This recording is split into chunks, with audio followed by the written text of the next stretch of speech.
میرے پیارے آقا صلی اللہ علیہ وسلم کے پیارے دیوانوں، آمد رسول صلی اللہ علیہ وسلم کی جتنی خوشیاں منائی جائیں اتنا کم ہے، اور آمد رسول صلی اللہ علیہ وسلم کی خوشی میں جتنا خرچ کیا جائے وہ بھی کم ہے۔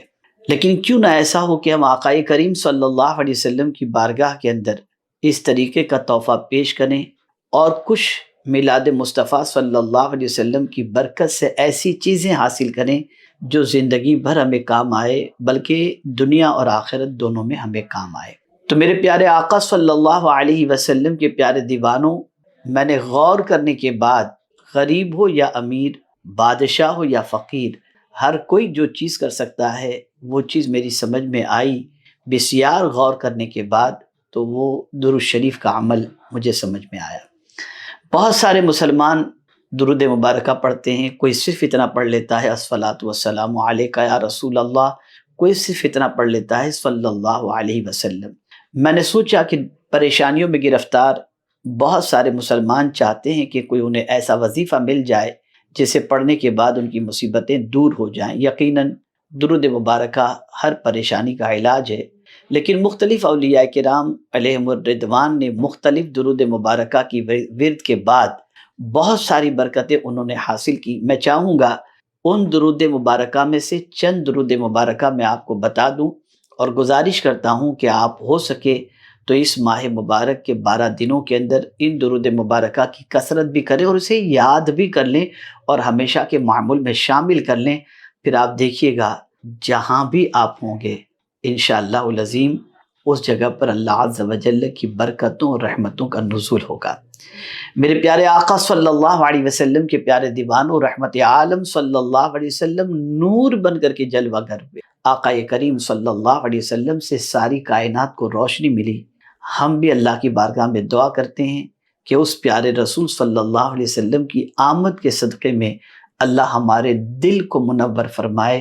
چمک تجھ سے پاتے ہیں سب پانے والے، میرا دل بھی چمکا دے چمکانے والے۔ پروردگار جل جلالہ نے رسول اعظم صلی اللہ علیہ وسلم سے متعلق ارشاد فرمایا کہ بے شک اللہ اور اس کے معصوم فرشتے غیب بتانے والے نبی پر درود بھیجتے ہیں۔ اے ایمان والو، تم بھی خوب درود و سلام بھیجو۔ آئیے الصلاۃ والسلام علیک یا رسول اللہ وعلی آلک واصحابک یا نور اللہ صلی اللہ تعالی علیہ وسلم۔ سب سے پہلے میں آپ کو درود غوثیہ کی فضیلت بتاؤں۔ یہ درود مبارکہ سیدنا غوث الثقلین قطب ربانی محبوب حقانی قندیل نورانی میرا شاہ شیخ سیدنا سید عبد القادر جیلانی رضی اللہ تعالیٰ عنہ کے ورد اور وظیفے کے اندر شامل تھا۔ آپ یہ درود کی کثرت کیا کرتے تھے۔ اب اس درود مبارکہ کا فائدہ کیا ہے؟ جو کوئی اس درود شریف کو روزانہ 111 مرتبہ پابندی سے پڑھے وہ اللہ کی رحمتوں سے مالا مال ہو۔ جو شخص اس درود کو روزانہ کم از کم 1 مرتبہ ضرور پڑھے اسے 7 نعمتیں حاصل ہوں گی۔ پہلی نعمت اس کے رزق میں برکت ہوگی، دوسری نعمت اس کے تمام کام آسان ہو جائیں گے، تیسری نعمت اسے نزع کے وقت انشاءاللہ کلمہ نصیب ہوگا، چوتھی نعمت وہ جانکنی کی سختیوں سے محفوظ رہے گا، پانچویں نعمت اس کی قبر میں وسعت ہوگی، اور اسی کے ساتھ چھٹی نعمت اس کو کسی کی محتاجی نہ ہوگی، اور ساتویں نعمت مخلوق خدا اس سے محبت کرے گی انشاءاللہ۔ وہ درود شریف کون سا ہے؟ اللہم صلی علی سیدنا و مولانا محمد معدن الجود والکرم وآلہ وصحابہ وبارک وسلم۔ میرے پیارے آقا صلی اللہ تعالی علیہ وسلم کے پیارے دیوانوں، اس کا مطلب بھی آپ سمجھ لیں تاکہ آپ معنی کو سمجھنے کے بعد اس درود کی عظمت کو سمجھ سکیں گے۔ معنی یہ ہے، اے اللہ ہمارے سردار اور ہمارے آقا محمد صلی اللہ علیہ وسلم جو جود و کرم کے خزینے ہیں، اللہ اکبر، جو انسان ان سے مانگے تو بھی عطا کرتے ہیں اور نہ مانگے تو بھی عطا کرتے ہیں، ایسے عظیم سخی ہیں مصطفیٰ جان رحمت صلی اللہ علیہ وسلم، اور آپ کی آل پر درود نازل فرما، برکت نازل فرما اور سلام بھیج۔ جب کوئی بندہ یہ درود مبارکہ پڑھتا ہے، دن میں 1 مرتبہ پڑھتا ہے، تو وہ 7 نعمتوں کا تذکرہ جو میں نے کیا وہ نعمتیں اسے حاصل ہوتی ہیں، اور جو 111 مرتبہ روزانہ اس کا ورد کرے اللہ عز و جل اسے اپنی رحمتوں سے مالا مال فرمائے گا۔ اسی طریقے سے میرے پیارے آقا صلی اللہ علیہ وسلم کے پیارے دیوانوں، درود تاج یہ تقریباً سلسلے کے بزرگان دین کے وظیفے کے اندر شامل رہا اور اس کی برکتیں انہوں نے حاصل کی۔ خاص طور پر میں آپ کو بتاؤں، جو شخص روزانہ 13 مرتبہ درود تاج پڑھنے کا عادی ہو، اس کا ورد کرے، اللہ تعالیٰ اس کا سینہ حضور صلی اللہ علیہ وسلم کی محبت کا مدینہ بنا دے گا۔ عشق رسول صلی اللہ علیہ وسلم کی دولت سے وہ مالا مال ہوگا۔ میرے پیارے آقا صلی اللہ تعالی علیہ وسلم کے پیارے دیوانوں، اس سے متعلق بہت سارے اقوال ہیں اور اس کے فائدے کے حوالے سے آزمائے ہوئے بزرگان دین جو ہیں کہ انہوں نے کتنی مرتبہ پڑھا تو ان کو کیا فائدے حاصل ہوئے، اس کا تذکرہ اس کی فضیلت کے باب کے اندر علماء اور صوفیاء کرام نے فرمایا ہے۔ بہت ساری مصیبتیں، بہت ساری پریشانیاں اور خاص طور پر غمگین دلوں کے علاج کے لیے یہ درود بڑا مفید ہے، اور جسے اپنے سینے کو آقا کریم صلی اللہ علیہ وسلم کی محبت کا مدینہ بنانا ہو، اسے چاہیے کہ 13 مرتبہ روزانہ اس درود شریف کا ورد کرے۔ مجھے ایک اللہ کے برگزیدہ بندے نے اجازت دی ہے جو تہجد گزار، مفتی وقت اور ساتھ ہی ساتھ میرے پیارے آقا صلی اللہ علیہ وسلم کے پیارے دیوانوں، وہ عاشق رسول تھے، انہوں نے مجھے اجازت دی ہے، میں اس کی اجازت آپ تمام حضرات کو عطا کرتا ہوں۔ اسی کے ساتھ ساتھ میرے پیارے آقا صلی اللہ تعالی علیہ وسلم کے پیارے دیوانوں، درود تنجینا، میں درود تاج بڑا لمبا ہونے کی وجہ سے اس وقت ورد کر کے آپ کو نہیں بتاتا، لیکن آپ میں کا ہر کوئی شخص درود تاج کو کسی بھی منصورے کے اندر اور خاص طور پر نوری اوراد و وظائف میں آپ دیکھیں گے تو آپ کو یہ درود شریف مل جائے گا۔ اسی کے ساتھ درود تنجینا، اس کی فضیلت یہ ہے کہ جو کوئی اس درود پاک کو روزانہ قبلے کی طرف چہرہ کر کے باادب بیٹھ کر 300 مرتبہ پڑھے، اللہ کے فضل و کرم سے اس کی سخت سے سخت مشکل آسان ہو جائے گی۔ ایک بزرگ فرماتے ہیں کہ جو کوئی اس درود شریف کو روزانہ 10 مرتبہ صبح اور 10 مرتبہ شام میں پڑھے، اللہ تعالیٰ اسے برائیوں سے محفوظ رکھے گا، اس کے غم مٹا دے گا۔ بیمار اگر اس درود پاک کو کثرت سے پڑھے تو اللہ کے کرم سے اس کی بیماری دور ہو جائے گی۔ میرے پیارے آقا صلی اللہ علیہ وسلم کے پیارے دیوانوں، یہ درود شریف مختصر ہے اس لیے میں پڑھ دیتا ہوں۔ اللہم صلی علی سیدنا و مولانا محمد صلاۃ تنجینا بہا من جمیع الاحوال والآفات وتقضی بہا جمیع الحاجات وتطہرنا بہا من جمیع السیئات وترفعنا بہا عندک اعلی الدرجات وتبلغنا بہا اقصى الغایات من جمیع الخیرات فی الحیات وبعد الممات انک علی کل شیء قدیر۔ آپ اس کو پڑھ کر دیکھیں، ورد میں شامل کر کے دیکھیں، پھر اس کی برکتوں کا مشاہدہ کریں۔ ایک اور درود مبارکہ میں آپ کے سامنے پیش کرنے کی سعادت حاصل کرتا ہوں، اور 1500 سالہ میلاد مصطفیٰ صلی اللہ علیہ وسلم کے موقع پر کثرت کے ساتھ درود شریف کے ورد کے بارے میں گزارش کرتا ہوں، آپ پڑھیں اور اپنی مصیبتوں کو بھگائیں انشاءاللہ۔ ایک ہے درود شفا، یہ درود شریف 11 بار پڑھ کر جس مریض پر دم کیا جائے، اللہ کے حکم سے اسے اللہ عز و جل شفا عطا فرمائے گا۔ خاص طور پر پیٹ کے مریضوں کو پانی پر دم کر کے پلایا جائے تو انشاءاللہ رب قدیر اسے شفا عطا فرمائے گا۔ وہ درود شریف کون سا ہے؟ اللہم صلی علی سیدنا و مولانا محمد طب القلوب و دوائیہا وعافیت الابدان و شفائیہا ونور الابصار و ضیائیہا وعلی آلہ و صحابہ وبارک وسلم۔ اسی کے ساتھ ساتھ میرے پیارے آقا صلی اللہ تعالی علیہ وسلم کے پیارے دیوانوں، درود حل المشکلات، یہ بہت عظیم درود ہے۔ میں آپ کو کیا بتاؤں کہ ابھی چند دنوں پہلے، یعنی مشکل سے میرا خیال ہے 5-6 روز پہلے، اللہ تعالیٰ نے مجھے مدینہ منورہ کی حاضری کی سعادت عطا فرمائی تھی۔ میں نے اس درود مبارکہ کو ریاض الجنہ میں اور مسجد نبوی شریف میں کثرت سے میں نے اس کو پڑھا اور اس کی برکتوں کو میں نے محسوس کیا۔ یقین مانیں یہ پرابلم کے سولیوشن کے لیے اتنا آزمودہ اور اتنا عظیم درود شریف ہے کہ آپ مصیبتوں میں اسے پڑھ کر کے دیکھیں اور اس کا چلہ کر کے دیکھیں، 40 روز تک اسے 313 مرتبہ پڑھ کر کے دیکھیں اور پھر اس کی برکتوں کو اپنی زندگی میں محسوس کریں۔ زیادہ وقت بھی نہیں لگتا، بڑا عظیم درود ہے۔ میرے پیارے آقا صلی اللہ تعالی علیہ وسلم کے پیارے دیوانوں، خاص طور پر شب جمعہ میں اس کی کثرت کرنی چاہیے۔ وہ درود کون سا ہے؟ اللہم صلی علی سیدنا و مولانا محمد قد ضاقت حیلتی ادرکنی یا رسول اللہ صلی اللہ تعالی علیہ وسلم۔ اس درود مبارکہ کا معنی سمجھیں تاکہ آپ اس درود مبارکہ کے ورد کے عادی بن جائیں۔ درود مبارکہ کا ترجمہ یہ ہے، اے اللہ ہمارے سردار محمد صلی اللہ علیہ وسلم پر درود، سلام اور برکت نازل فرما۔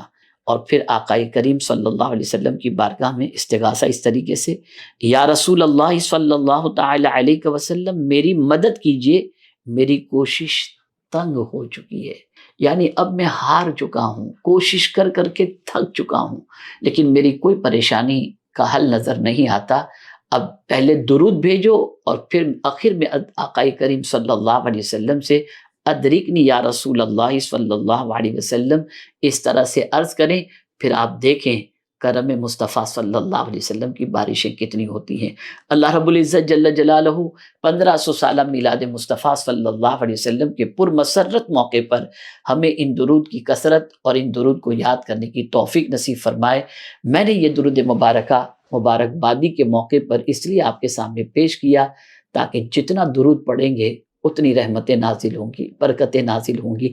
تو کیا کرنا ہے ہمیں 1500 سالہ عید میلاد النبی صلی اللہ علیہ وسلم کے موقع پر؟ تو سب کچھ کریں لیکن درود پڑھنا نہ بھولیں، کثرت سے درود پڑھیں، بچوں کو درود کا عادی بنائیں، اٹھتے بیٹھتے چلتے پھرتے درود شریف پڑھتے رہیں، آقا کریم صلی اللہ علیہ وسلم کی برکتوں کو حاصل کرتے رہیں۔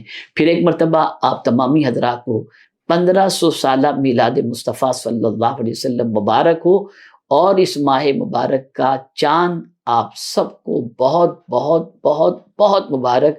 آپ میرے لیے دعا کریں، میں آپ کے لیے دعا کرتا ہوں کہ اللہ تعالیٰ آپ کی ہماری سب کی مشکلوں کو آسان فرمائے، گناہوں سے بچائے، اور پروردگار ہم سب کے گناہوں کو معاف فرمائے، اور رسول اعظم صلی اللہ علیہ وسلم گرتے ہوئوں کو اٹھانے کے لیے تشریف لائے۔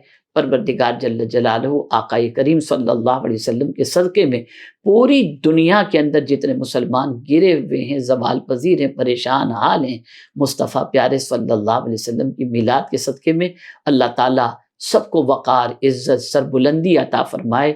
لوگوں کی طرف سے علماء اور مشائخ اور دانشوروں تک آتے ہیں، اور یہ سائیکولوجیکل اگر دیکھا جائے، نفسیاتی طور پر بھی دیکھا جائے تو کوئی بھی بندہ تکلیف کو پسند نہیں کرتا، راحت کو پسند کرتا ہے، اور غریبی کو پسند نہیں کرتا، امیری کو پسند کرتا ہے۔ یہی کویشچن، یہی سوال صحابہ کرام علیہم الرضوان نے رسول گرامی وقار صلی اللہ علیہ وسلم سے کیا۔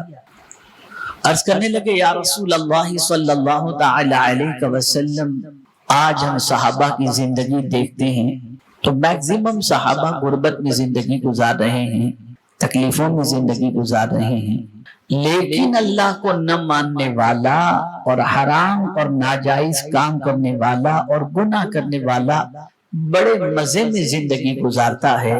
تو کیا یا رسول اللہ صلی اللہ تعالی علیہ وسلم وہ لوگ جو دنیا کی آسائش میں ہیں وہ سچے ہیں، یا اس کی وجہ کیا ہے؟ تو آقا کریم صلی اللہ علیہ وسلم نے ارشاد فرمایا، جب تم کسی ایسے شخص کو دیکھو، بہت غور سے سنیے گا، دل و دماغ کو حاضر رکھ کر کے سنیے گا، جب تم کسی ایسے شخص کو دیکھو جو اللہ کی نافرمانی کرتا ہے، اللہ کا انکار کرتا ہے، اس کے باوجود بھی اس پر آسائش کے دروازے کھلے ہوئے ہیں، تو اللہ کی پناہ مانگو۔ اور پھر حضور صلی اللہ علیہ وسلم نے یہ آیہ کریمہ تلاوت فرمائی، فَلَمَّا نَسُوا مَا ذُكِّرُوا بِهِ فَتَحْنَا عَلَيْهِمْ أَبْوَابَ كُلِّ شَيْءٍ حَتَّى إِذَا فَرِحُوا بِمَا أُوتُوا أَخَذْنَاهُمْ بَغْتَةً فَإِذَا هُمْ مُبْلِسُونَ۔ اللہ عز و جل ارشاد فرماتا ہے، جب نصیحت کی گئی تو انہوں نے نصیحت کو بھلا دیا۔ آج بھی بہت سارے لوگ ایسے ملیں گے جن کو نصیحت کرو، ہمارے الحمدللہ امام صاحب نصیحت کریں، یا علماء مفتیان کرام نصیحت کریں، یا مبلغین نصیحت کریں، تو آدمی کے کان پہ جوں تک نہیں رہتے، بلا دیتے نصیحت کو۔ کیوں بلا دیتے ہیں؟ اس لیے کہ ان کے پاس بہت دولت آ جاتی ہے تو نہیں مانتے نصیحت کو۔ تو اللہ فرماتا ہے کہ جب ان کو نصیحت کی گئی اور انہوں نے نصیحت کو بھلا دی، فتحنا علیہم ابواب کل شیء، اللہ فرماتے ہر چیز کے دروازے ہم نے ان پر کھول دیے، حتی اذا فرحوا بما اوتوا، اس وقت تک جب تک جو کچھ ہم نے ان کو عطا کیا اس میں وہ مست نہ ہو جائے، یعنی جو کچھ آ رہا ایک دم مست ہو گئے کہ ہمیں کیا تکلیف۔ اب اللہ فرماتے اخذناہم بغتہ، پھر ہم اس کو اچانک پکڑتے ہیں، پھر اچانک پکڑتے ہیں۔ دنیا میں آج سونامی کا سیلاب، سیلاب سے مراد سونامی خود سیلاب ہوتا، لیکن سونامی کا سیلاب سے مراد پہلے ایک آتی تھی کہیں کبھی سال ہر سال کے اندر، اب تو ہر سال کہیں نہ کہیں سونامی کے بارے میں سنتے ہیں، زلزلوں کے بارے میں سنتے ہیں، اس لیے کہ دنیا کا انسان اس طریقے سے دنیا کے اندر ڈوب چکا ہے اور مال و زر کی فراوانی اتنی ہو چکی ہے کہ انسان جو ہے اللہ عز و جل کی نصیحتوں کو بھول کر گناہوں کے اندر بالکل ڈوبتا جا رہا ہے۔ یہ میرے رب کی اچانک پکڑ ہے جس کے اندر انہیں سنبھلنے کا موقع بھی نہیں ملا۔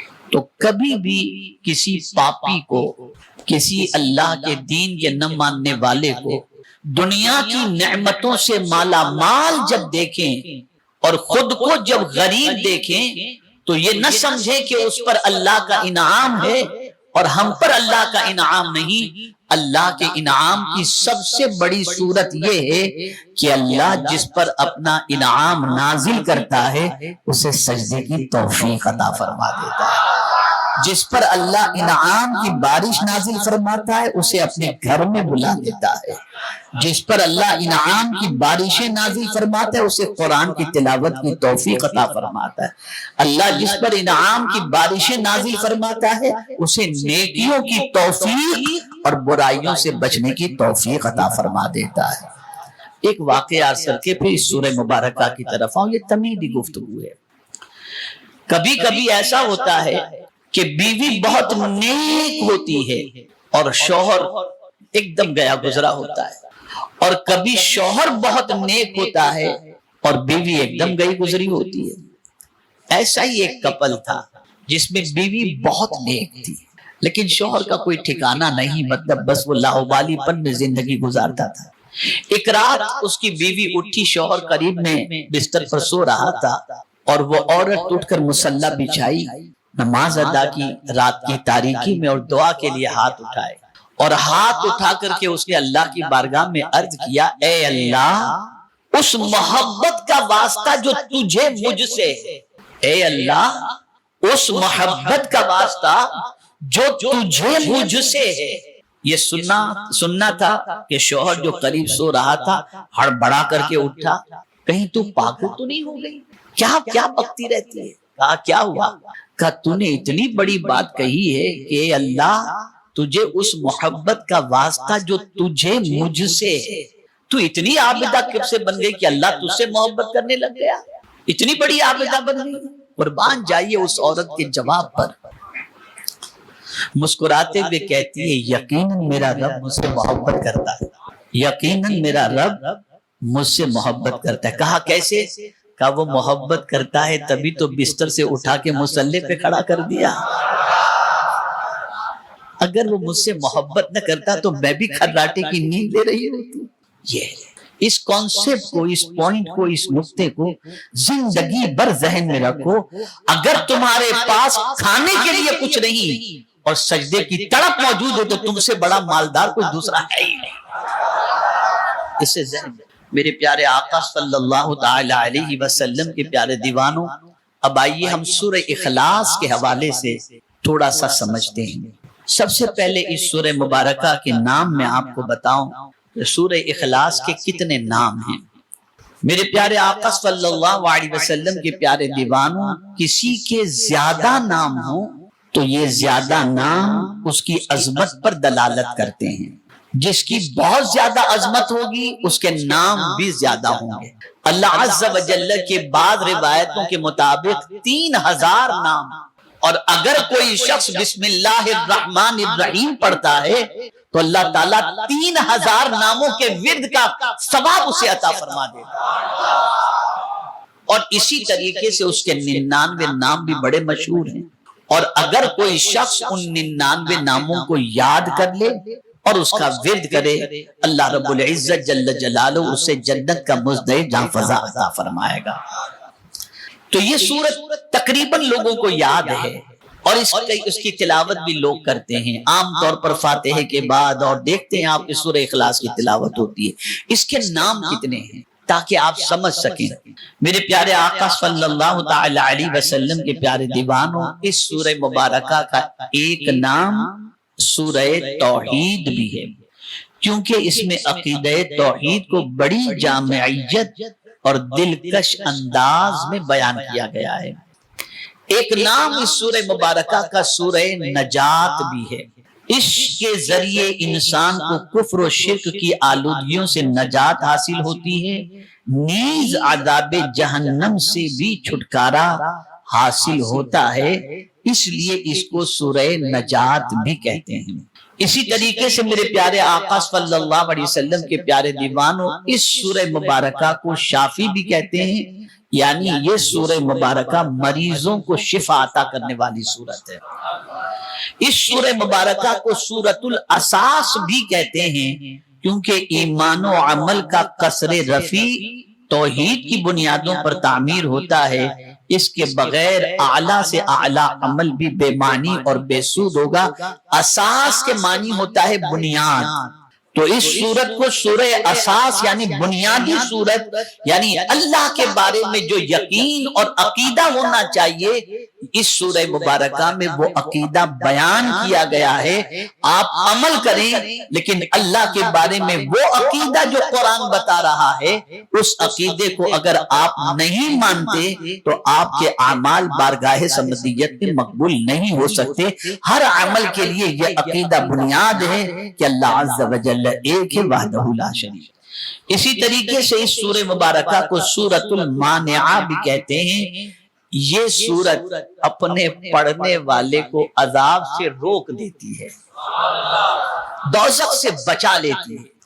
اسی طریقے سے اس سورہ مبارکہ کو سورۃ النور کہتے ہیں۔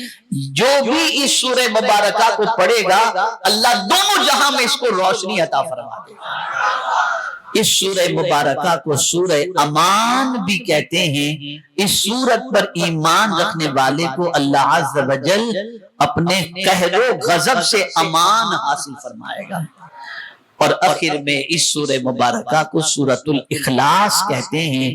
اس سورت کے متعدد ناموں میں سے یہ اس کا مشہور ترین نام ہے، کیونکہ توحید خالص کا مضمون پوری فصاحت کے ساتھ اس میں مذکور ہے۔ میرے پیارے آقا صلی اللہ تعالی علیہ وسلم کے پیارے دیوانوں، قرآن مقدس کی سورتیں اور قرآن مقدس کی آیتیں ان کے شان نزول ہیں، یعنی کس وجہ سے یہ آیت نازل ہوئی، کس وجہ سے یہ سورت مبارکہ نازل ہوئی۔ تو اب سورہ اخلاص کے بارے میں یہ ہے کہ یہ مکی سورت ہے، اس کی 4 آیتیں ہیں۔ یہ سورہ مبارکہ مکہ مکرمہ میں نازل ہوئی۔ اس میں ایک چیز یہ بھی ہے کہ بعض کہتے ہیں کہ یہ مدنی سورت ہے، بعض کہتے ہیں مکی سورت ہے۔ میرے پیارے آقا صلی اللہ تعالی علیہ وسلم کے پیارے دیوانوں، دونوں اعتبار سے روایتیں کتاب کے اندر موجود ہیں، تفسیر کے اندر موجود ہیں۔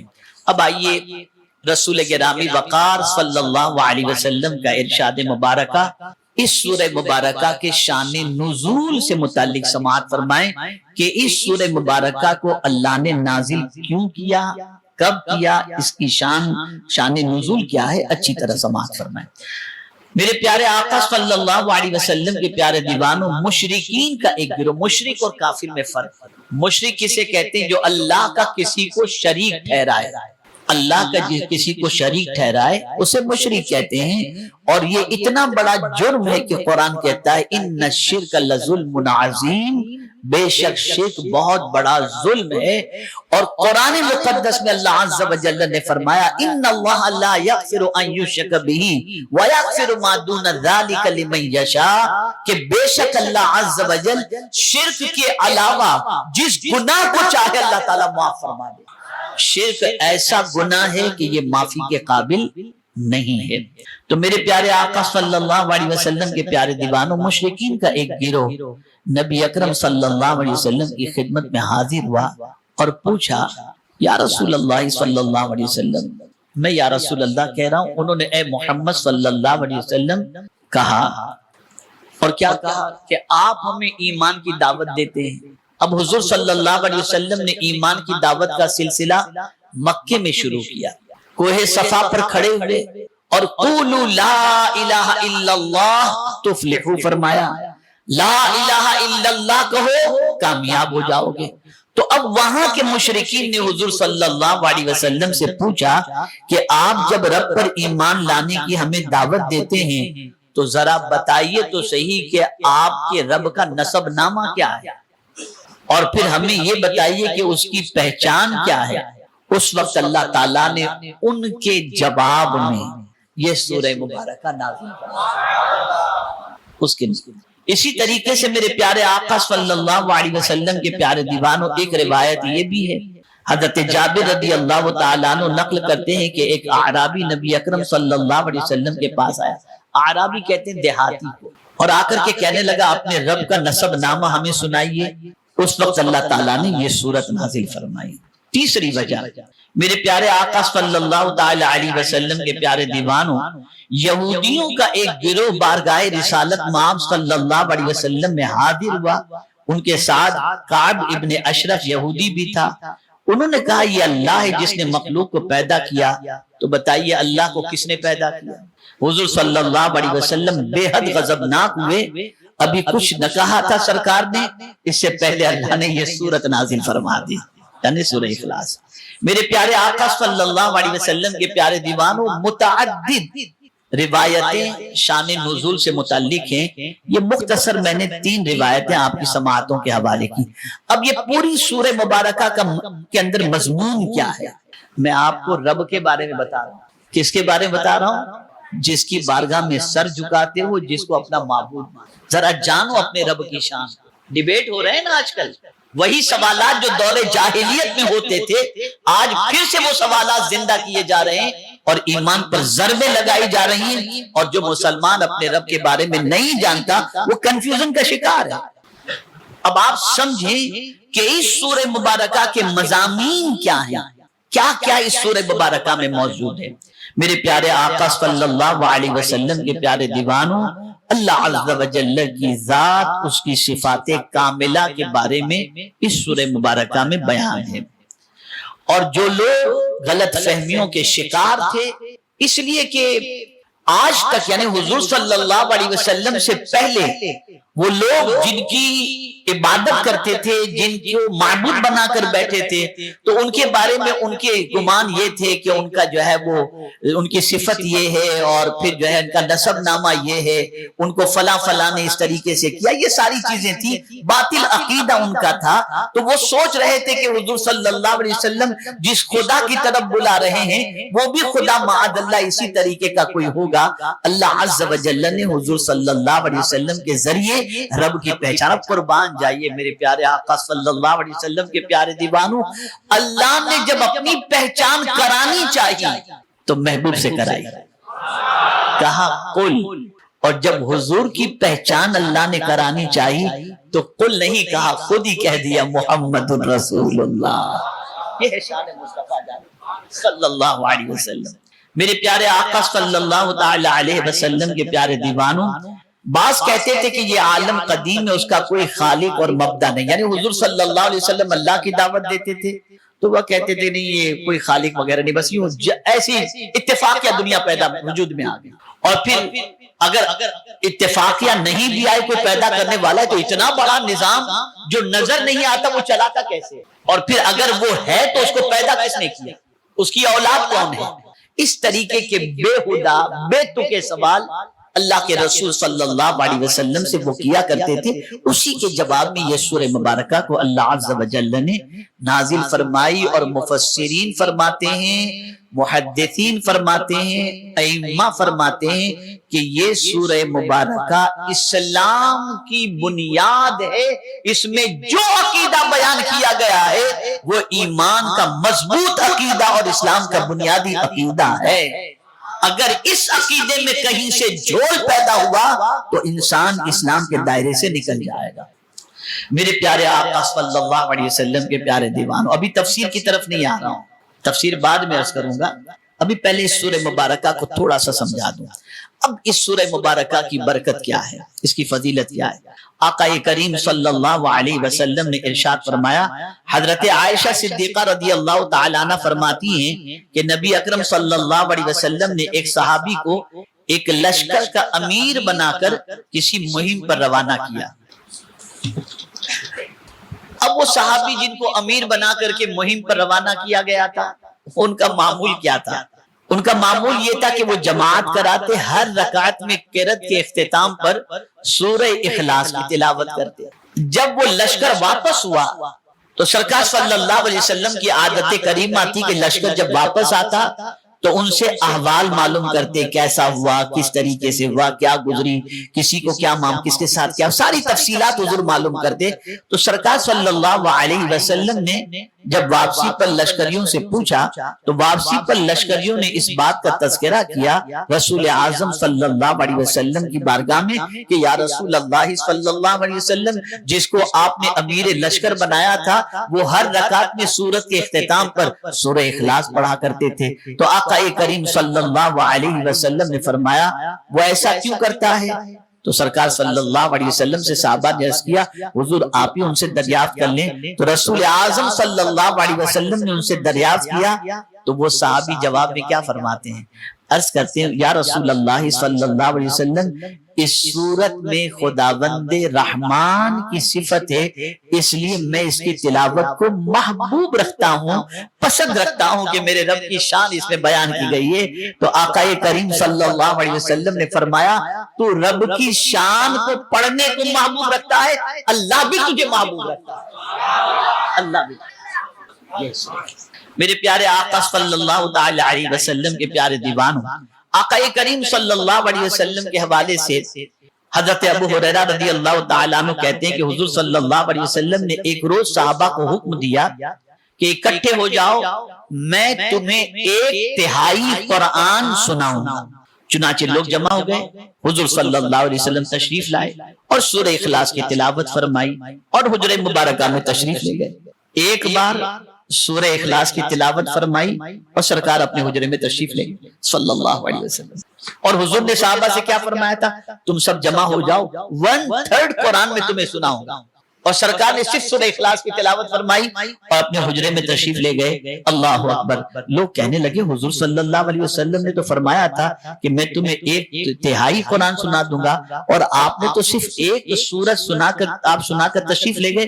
حضور صلی اللہ علیہ وسلم واپس تشریف لا کر فرمانے لگے میں نے تمہیں یہی کہا تھا نا کہ میں تمہیں 1/3 قرآن سناؤں گا، کان کھول کر سن لو، یہ سورت 1/3 قرآن کے برابر ہے.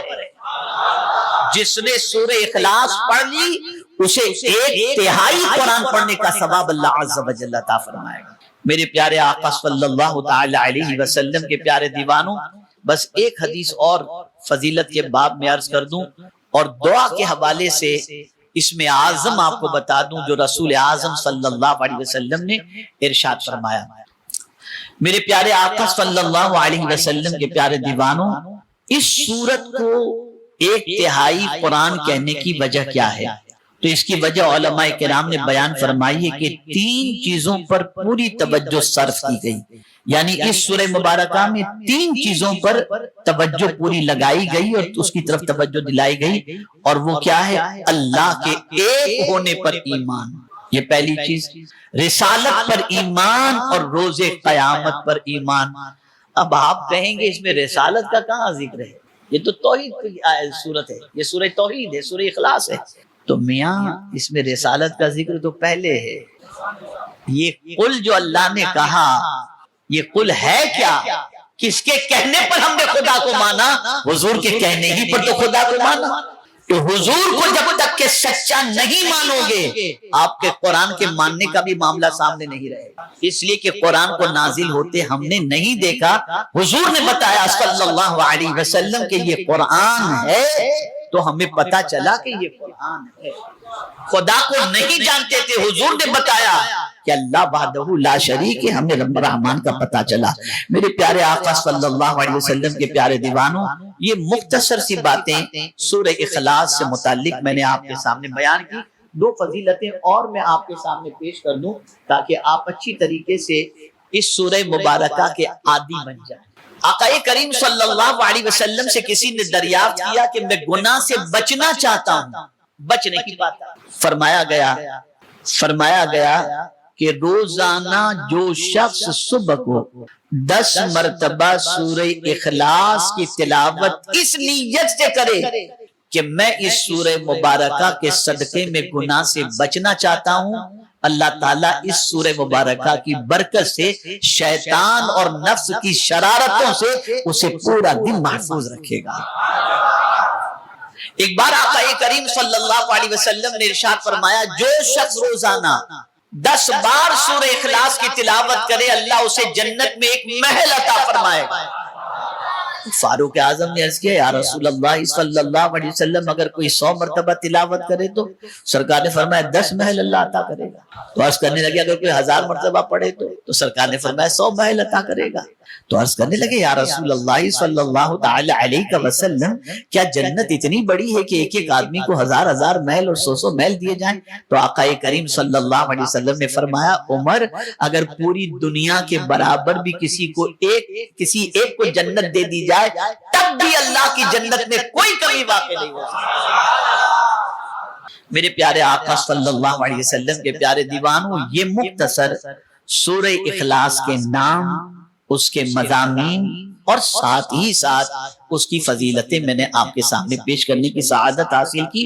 اب آئیے سورہ اخلاص کی تفسیر مختصر سماعت فرما لیں تاکہ میرے پیارے آقا صلی اللہ علیہ وسلم کے پیارے دیوانوں اس سورہ مبارکہ کا تقاضا اور مضامین ذہن میں بیٹھ جائیں۔ بسم اللہ الرحمن الرحیم، اللہ کے نام سے شروع جو نہایت مہربان رحم والا۔ قل هو اللہ احد، اے حبیب صلی اللہ علیہ وسلم آپ فرما دیجئے، کیا فرما دیں؟ وہ اللہ ہے اور یکتا ہے، اللہ ہے اور یکتا ہے۔ میرے پیارے آقا صلی اللہ تعالی علیہ وسلم کے پیارے دیوانوں، بعض قوموں کا حال یہ تھا کہ وہ خدا کو تو مانتی تھی لیکن ایک نہیں مانتی، کئی خداؤں کو ماننے والی۔ اللہ عز و جل نے اپنے محبوب صلی اللہ علیہ وسلم کے ذریعے یہ پیغام دیا کہ اللہ ہے لیکن ایک ہے، یکتا ہے، اور اسے ایک ماننا یہ ایمان ہے۔ اگر انسان اس کے علاوہ کئی خدا مان لے وہ ایمان سے نکل جائے گا۔ وہ ذات میں بھی یکتا ہے اور صفات کے اندر بھی یکتا ہے۔ میرے پیارے آقا صلی اللہ تعالی علیہ وسلم کے پیارے دیوانوں، سوال یہ پیدا ہوتا ہے اللہ نے ڈائریکٹ کیوں نہیں کہہ دیا وہ اللہ احد، وہ اللہ ایک ہے؟ حضور سے کیوں کہلوایا کہ تم کہہ دو؟ اصل مسئلہ یہ ہے کہ ہر دور کا معاملہ یہ رہا کہ جب کسی طاقتور کو لوگوں نے دیکھا اور جب کسی قوت والے کو لوگوں نے دیکھا، کمال والے کو لوگوں نے دیکھا، تو وہ یہ سوچنے لگے کہ اتنا کمال، اتنی قوت، اتنی طاقت، یقیناً یہ آج آپ دیکھتے ہوں گے، میں ابھی کیا بتاؤں، مسجد کے اندر